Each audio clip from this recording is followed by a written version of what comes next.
તો કેમ છો મારા વાલા ખેડૂત મિત્રો, પશુપાલક મિત્રોનું આજના નવા વિડીયોની અંદર તમારું દિલ ભર્યું હાર્દિક સ્વાગત છે। શું મારા વાલા ખેડૂત મિત્રો, શું મારા પશુપાલક મિત્રો, તમારી ગાય ભેંસ મિત્રો ગરમીમાં નથી આવતી?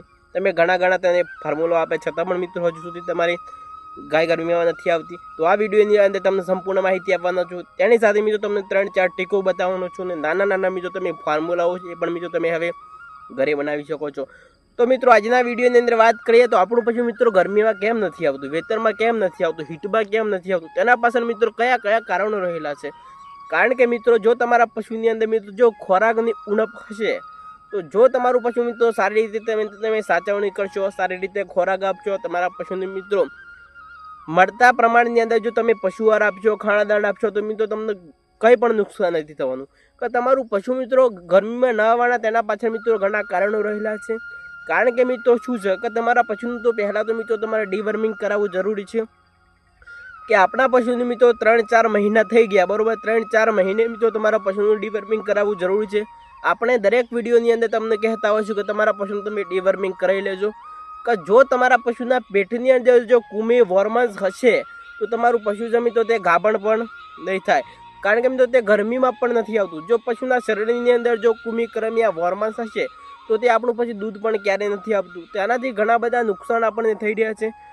કે જ્યારે પણ મિત્રો આપણા પશુની અંદર પોષણ તત્વોના કારણે આપણા પશુની અંદર ઘણા બધા નુકસાનો જોવા મળતા હોય છે। તો હવે મિત્રો તમે તમારા પશુને છે તે મિત્રો 2 થી 3 દિવસના અંતર ગાળાની અંદર તમારા પશુને તમે હીટમાં લાવી શકો છો, ગરમીમાં પણ તમે લાવી શકો છો। કે એના પહેલાં મિત્રો તમારે આ કામ કરવાના ચાલુ કરી દેવાના છે। કે જો તમારા પશુને તમે હીટમાં લાવવા માગો છો તો સૌ પ્રથમની અંદર ડેરીની અંદર મળતો મિનરલ મિક્સર પાવડર, મેડિકલની અંદર મળતો મિનરલ પાવડર, તમે કોઈ પણ જગ્યાએથી આ મિનરલ મિક્સર પાવડર તમારા પશુને તમે આપવાનું ચાલુ કરી દેશો। તેનાથી ઘણા બધા ફાયદાઓ રહેલા છે। જો તમારા પશુનું મિત્રો તમે મિનરલ મિક્સર પાવડર આપશો તો તે ખવડાવવાથી તમારા પશુના ફેટ પણ વધી શકે છે, દૂધ પણ વધી શકે છે। અને જો તમારા પશુના પેટની અંદર જો કુમી વોર્મન્સ હશે તો મિત્રો તે પણ ખત્મ કરે છે અને તેની સાથે મિત્રો દૂધ પણ વધારી શકે છે। જો તમારા પશુને મિત્રો 50 થી 100 ગ્રામ મિત્રો મિનરલ મિક્સર પાવડર કોઈ પણ તમે ખાણદાણ પશુ આહારની અંદર તમે આપવાનું ચાલુ કરી દેશો તો તેનાથી અઢળક ફાયદાઓ છે।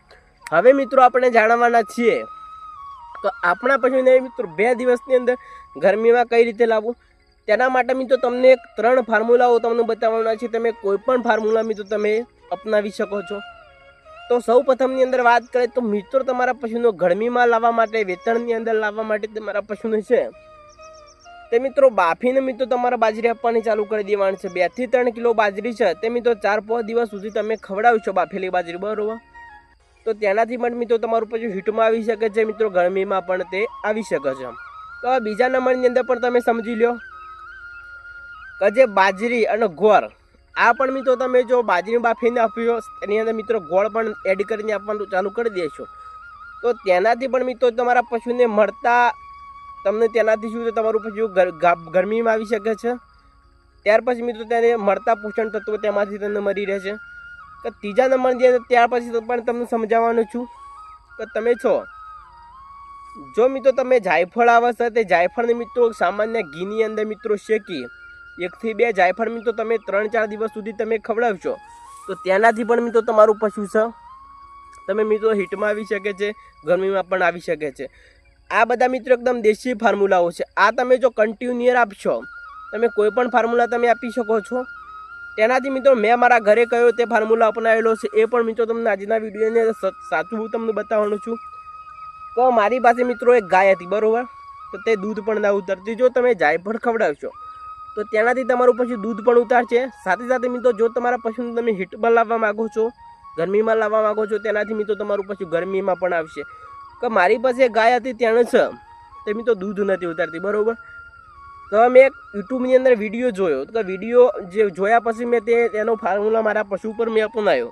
તે પારો પણ મૂકવા માંડી। સાથે મિત્રો એ વિવાણના 3 થી 5-6 મહિનાના ગાળાના અંતરની અંદર તે મિત્રો ફરીથી હીટમાં પણ આવી ગઈ, બરાબર। ત્યાર પછી મિત્રો મેં તેને કોઈ બુલ દ્વારા પાડા જોડે તેને ક્રોસ કરાવ્યો। ત્યાર પછી જો મેં તેને બીજદાન કરાવ્યું તે મારું ભેંસ હતી અથવા ગાય હતી તે મિત્રો 100% 100% મિત્રો ગાભણ નીકળી। એના પહેલાં મિત્રો તમારે આ કામ કરવા જરૂરી છે કે તમારા પશુનું મિત્રો તમે ડીવર્મિંગ નહીં કરાયેલું હોય તો તમે ઘણા મોંઘા ફોર્મ્યુલા આપ્યા છે, મોંઘી દવાઓ આપી હશે. આ બધી દવાઓ ક્યારેય પણ નહીં કામ કરો. જો તમારા પશુનું મિત્રો તમે ડિવર્મિંગ કરી દેશો, ત્યાર પછી મિત્રો તમે કોઈ પણ ફોર્મ્યુલા તેની ઉપર અપનાવો, કોઈ પણ દવા તમે અપનાવો કે તે તરત ઘડી કામ કરવા લાગશે.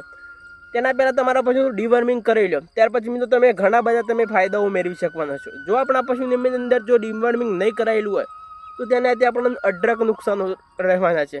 સૌપ્રથમ તમારા દૂધ પણ નહીં વધી શકે, ફેંટ પણ નહીં આવું. સાથે સાથે મિત્રો આપણું પશુ ગરમીમાં નહીં આવે, ગરમીમાં આવી જાય તો પછી તે મિત્રો ઘા ક્યારેય પણ નથી રાખતું. આ ઘણા બધા નુકસાનો છે તે આપણને જોવા મળતા હોય છે. આપણા પશુના શરીરની અંદર પોષણ તત્વોના ન હોવાના કારણે આપણા પશુની અંદર ઘણા બધા આપણને નુકસાનો છે તે જોવા મળતા હોય છે. આ તમે સ્ટેપ બાય તમે આ બધા જે ફોર્મ્યુલાઓ તમે અપનાવશો, કોઈ પણ ફોર્મ્યુલા છે તમે અપનાવી શકો છો, તેનાથી તમને અઢળક ફાયદાઓ મળવાના છે. સાથે સાથે મિત્રો જો તમારા પશુનું છે તમે મિત્રો તમારા મળતા પ્રમાણની અંદર છે તે મિત્રો તમારા પશુ આહાર પણ આપવો જરૂરી છે. 40 થી 50% અંતરની અંદર તમારા લીલો ચારો આપવો જરૂરી છે. 40 થી 50% અંતરની અંદર મિત્રો તમારે સૂકો પણ ચારો આપવો જરૂરી છે. ઘણા જે પશુપાલક શું કરતા હોય છે કે અત્યારે શિયાળો છે તો શિયાળાની અંદર જો આપણને ઘાસ તો ઘાસ જ, ચીકુડી તો ચીકુડી, રસકો તો રસકો, આવી રીતે મારા પશુપાલક મિત્રો આપતા હોય છે. કે તમે 40%ની અંદર સૂકો ચારો આપો તો 50%ની અંદર લીલો ચારો આપો. તમારે એકને એક ચારો તમારા પશુને ક્યારેય પણ નથી ખવડાવવાનો. તેનાથી શું છે, પશુનું ડાયજેસ્ટિવ સિસ્ટમ તે પણ ખરાબ થતું હોય છે. અને લીલો ચારો આપ કરીએ તો તેનાથી કયા નુકસાનો થાય? પહેલાં તો ફેંટ આવો, પહેલાં તો ફેંટ જ ના આવો. આપણે લીલો ચારો એકદમ આપ કરીએ તો પહેલાં તો ફેંટ ના આવો, 2-3 ફેંટ આવવાનું ચાલુ થઈ જાય. અને જો તમે વધારે પ્રમાણની અંદર સૂકો ચારો આપો તો ફેંટ આવું તો તેનાથી આપણને દૂધની અંદર નુકસાન જાય. એટલા માટે મિત્રો જો તમે ફેંટ પણ તમે જાળવી રાખવા માગો છો, દૂધ પણ જાળવી રાખવા માગો છો તો અડધું આપો. અને પશુને દિવસ દરમિયાન છે તે મિત્રો સ્વચ્છ ચોખ્ખું પાણી મિત્રો 50%ની અંદર તમારે આપવું જરૂરી છે. 24 કલાક તમે કરી દો પાણી આપો ધમધમાટ તમારા પશુનું, તમે જુઓ. ત્યાર પછી મિત્રો તમે દૂધની અંદર પણ અઢળક વધારો કરજો. સાથે સાથે મિત્રો તમે ફેંટની અંદર પણ તમે વધારો કરી શકો છો. ત્યાર પછી મિત્રો જો વાત કરીએ તો હવે મિત્રો તમારે આગળ કયા ટોપિક વિશે જાણવું છે તે પણ મને તમે કોમેન્ટની અંદર અવશ્ય બતાવજો.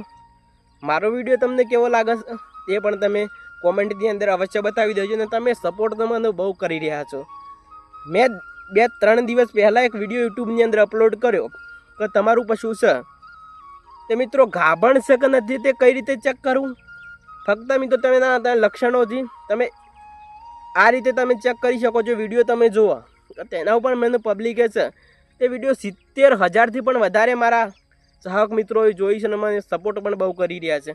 એ વિડીયો તમે હજુ પણ ના જોયો હોય તો ફટાફટ મિત્રો યુટ્યુબની અંદર જઈને જોઈ લો, તેના ઉપર તમને વિડીયો મળી રહેવાનો છે. તો ચાલો બીજા વિડીયોની અંદર ફરી મુલાકાત કરીશું. રજા આપશો. વંદે માતરમ.